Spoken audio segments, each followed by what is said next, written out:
একবার এক গরিব ছেলের জীবন ছিল অশান্ত। ঘরে খাবার নেই, চাকরি নেই, সমাজেও সে অবহেলিত। একদিন সে এক মসজিদের সামনে বসেছিল, ক্ষুধায় কাতর হয়ে। হঠাৎ একজন বৃদ্ধ এসে বলল, বাবা, তুমি কি কখনো নামাজ পড়ো? ছেলেটা বিরক্ত হয়ে বলল, চাচা, পেট তো ভরে না নামাজে, বরং ক্ষুধা বেড়ে যায়। বৃদ্ধ হেসে বললেন, পেট ভরানোর মালিকও সেই যে নামাজের মালিক। তুমি আজ ফরজ নামাজটা পড়ো, কিছু চাইবা না, কেবল বলো, হে আল্লাহ, আমার দিকে দৃষ্টি দিন। সেই রাতে ছেলেটার জীবনে প্রথম ফরজ পড়ল।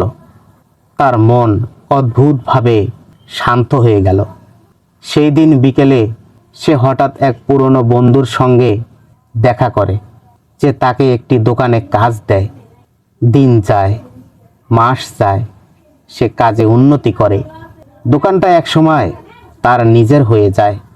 একদিন ছেলেটা পুরনো সেই মসজিদের সামনে এসে বসে কাঁদে, হে আল্লাহ, আপনি আমাকে শুধু রুজি দেননি, আপনি আমাকে মানসিক শান্তি, ইজ্জত, সম্মান সব কিছু ফিরিয়ে দিয়েছেন, শুধু একটা নামাজের বিনিময়ে। যে নামাজ ফিরিয়ে দেয়, আল্লাহ তার জীবন ফিরিয়ে দেন। কখনো আল্লাহর দরজা খালি ফেরে না। শিক্ষণীয় ব্যাপার।